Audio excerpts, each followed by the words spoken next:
अच्छा मुस्तफा भाई एक बात बताएं। हमारी नस्ल, मैं यहाँ पे कोई खुशी हो रही है। वो नहीं कर रहा अपना इल्जामात का वो कर ही रहा। इस वक्त तो कराची जल रहा है भाई, कराची में लोग जल रहे हैं, लोग मर रहे हैं।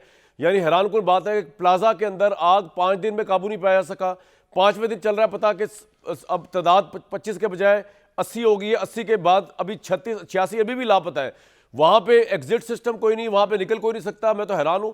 ये प्लाजे जो बिल्डिंग्स बनी है मुस्तफा भाई, ये तो खाली पीपल्स पार्टी ने नहीं बनाई, इसमें कुछ ताजरों का रोल भी तो है ना, इसमें कुछ ताजरों की जिम्मेदारी भी तो है, अवाम की जिम्मेदारी भी है। इंक्रोचमेंट्स बनाई हुई हैं, रस्ते बंद किए हुए, एक दुकान की जगह 20 दुकानें बनाई हुई हैं, प्लाजास में एग्जिट ही नहीं है। तो आप भी करता धरता रहे, वहां के पीपल्स पार्टी वाले भी हैं, कुछ ताजरों का रोल भी बनता है, कोई अवाम का रोल भी बनता है, कुछ जिन्होंने बिल्डिंग्स की सालों सालों दिहाइयों से परमिशनें दी हैं, 15-15 स्टोरी बिल्डिंग्स की, उनमें तो आप सब आ जाएंगे ना फिर सर। नहीं आ जाएंगे ना, आप नहीं आ जाएंगे।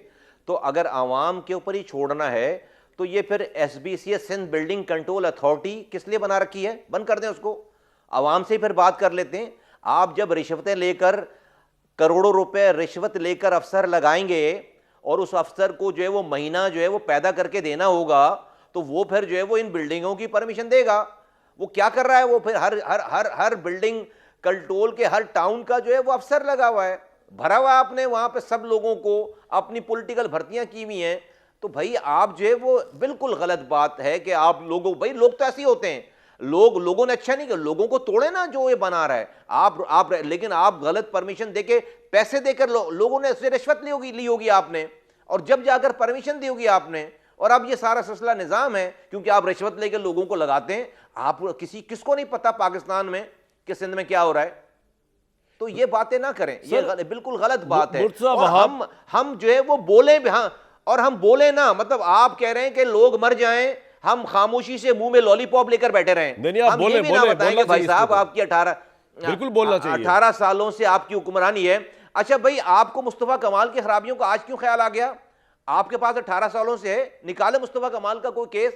आज मेरे जमाने में ये शहर दुनिया के 12 तेजी से तरक्की करने वाले शहरों में शामिल था। आपके उस जमाने का चीफ जस्टिस पूरी अदालत लगाकर, पाकिस्तान का चीफ जस्टिस ऑफ पाकिस्तान अदालत लगा के सबको कहता था कि काम देखना है तो जाके मुस्तफा कमाल के काम देखो।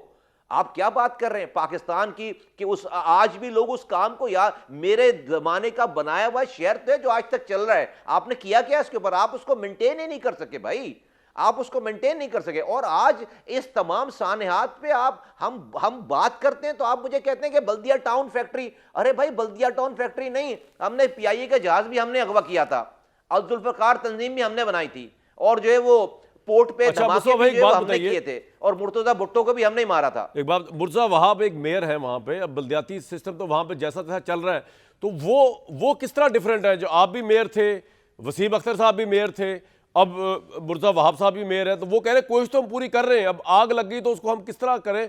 हमने तो पूरी कोशिश की, लवा है कि इनको 1-1 करोड़ रुपया भी हुकूमत कह रही है हम दे रहे हैं, और वो क्या करें? वो कह रहे हैं इसकी बुनियाद पर 18वीं तरमीम को नहीं छेड़ा जा सकता, जो मुतालबा MQM कर रही है या वफाक अगर सोच रहा है ऐसा। मेरे पास मैं इस आर्ग्यूमेंट में जाने नहीं चाहता। ये मुल्क मेरे अकेले का नहीं है। आप अगर समझते हैं सब बहुत अच्छा कर रहे हैं, फबिहा रहने दें, यही चलने दें सारा निज़ाम। मैं भी देखना चाहता हूँ, मेरे बाप का क्या जाता है? आप जो है वो, अगर आप समझते हैं मुल्क इसी तरह चल रहा है और चल जाएगा और चलेगा, फबिहा चलने दें। मैं जो है वो मेरा काम है, जब तक सांसें हैं मैं आपको सामने सही बात करूंगा और करता रहूंगा। और मैं इस निज़ाम में जहां पर ये इख्तियारात और वसाइल आप वज़ीर आला हाउस में आकर 18वीं तरमीम के बाद पार्क हो गए, वो ट्रिकल डाउन नहीं हो रहे, इस निज़ाम में मुल्क नहीं चल रहा। इस निज़ाम में मुल्क में इख्तियारात और वसाइल से वज़ीर आला पे पार्क हो गए, ट्रिकल डाउन नहीं हो रहे। इसीलिए पंजाब की पूरी असम्बली ने मुत्तफ़िक़ा करारदाद पास करके कि आइन में तरमीम की जाए और आइन में इख्तियारात और वसाइल डाले जाएं। हमारी जो आइनी तरमीम है वो भी इसका हिस्सा है। 26वीं में नहीं मंजूर हुई, 27वीं में नहीं मंजूर हुई, सारी पार्टी एग्रीड हैं। पीपल्स पार्टी के अलावा वज़ीर आज़म एग्री है, कैबिनेट एग्री है। सिर्फ पीपल्स पार्टी जो है वो इस वाली बात पे कि उनके पास आज ये नंबर हैं, उनके बगैर कोई वज़ीर आज़म किस बात पे एग्री है थोड़ा बताइए। और काबीना 18वीं तरमीम को छेड़ने के मामले पे और किस हद तक छेड़ने के मामले, वो तो बेतहाशा क्लॉज है मैं उसकी आईनी तो। तरमीम एमक्यूएम की मैं आपको आईनी तरमीम की बात अच्छा, कर रहा हूं वो क्या शाहिद है? साहब। मैं आपको एमक्यूएम की आईनी तरमीम यह है कि ये जो आप एनएफसी अवार्ड में पैसे लेते हैं, इसका पीएफसी अवार्ड आप वहीं से दें, वफाक से। ये जो आपने ये जो लोकल गवर्नमेंट के जो डिपार्टमेंट्स हैं, ये एक दफ़ा आइन में लिख दें, और आप जो है वो ये जो आपने डिविजिबल पूल में पैसे हैं, ये उस पैसे को वहीं से बाहर, क्योंकि आप हमारे नाम पे जो सूबे के वजीर आला को दे रहे हैं वो आगे नहीं दे रहा। तो ये है हमारी आईनी तरमीम।